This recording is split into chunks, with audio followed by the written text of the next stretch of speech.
Hey everybody, my name is Austin Ryan and I lead a ministry called Worship Catalyst. There was a few of us that started this in 2007, and what Worship Catalyst does is we identify, train, and disciple worship leaders and other worship artists as they help primarily younger, brand new churches so that those churches can reach their community for Jesus Christ in the most effective way that they can.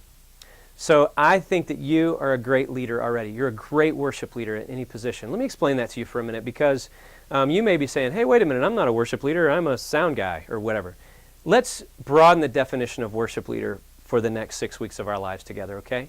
A worship leader is anybody that's involved in our gathering that we have to worship God, okay? So that can be the point person holding a microphone and singing, or some background singers. It could be a guitar player, a drummer, a bassist, an actor or actress. It could be a technologist. It could be a painter or a dancer or a producer or a video director.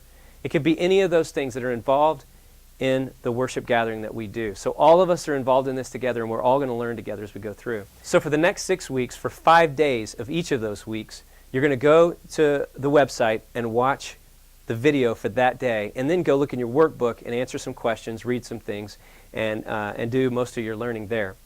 Then once a week, hopefully you have someone who's a coach or some sort of leader that's going to kind of help facilitate a conversation about the things that you're learning.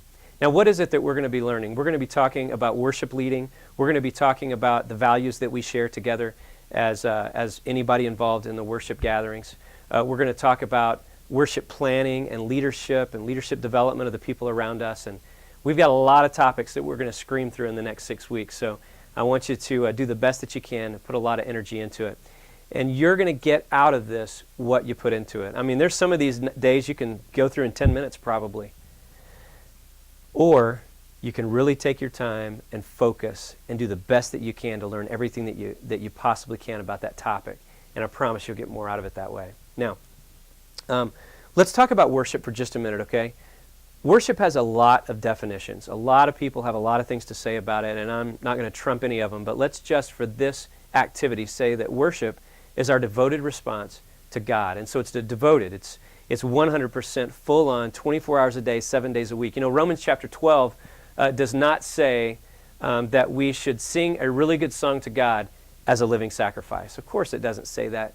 Romans chapter 12 says that we offer our bodies as a living sacrifice, holy and acceptable God. This is our spiritual act of worship. And so our devotion to God is not for an hour a week or just when we're together, but our devotion to God is all the time, all day, everywhere we go, everything that we do. You probably know that, but it needs to be reiterated. Now, we can obviously just show up. We can just show up, and we can even do this. We can close our eyes and tilt our head and raise our hands up and put some sort of look on our face that's, you know, either painful or devotional, one or the other. And we can certainly do that, but really, it's not going to mean as much unless our whole lives are given to God, and then it's going to be something that's real. So today, we're going to break all that down. We're going to look at Romans 12, 1 and 2, and we're going to see what it is and what it means, and this is day one, and I hope you make a really great, strong commitment to the next 6 weeks of your lives so that we can do this together. All right? Have fun today, and I'll see you tomorrow. Bye-bye.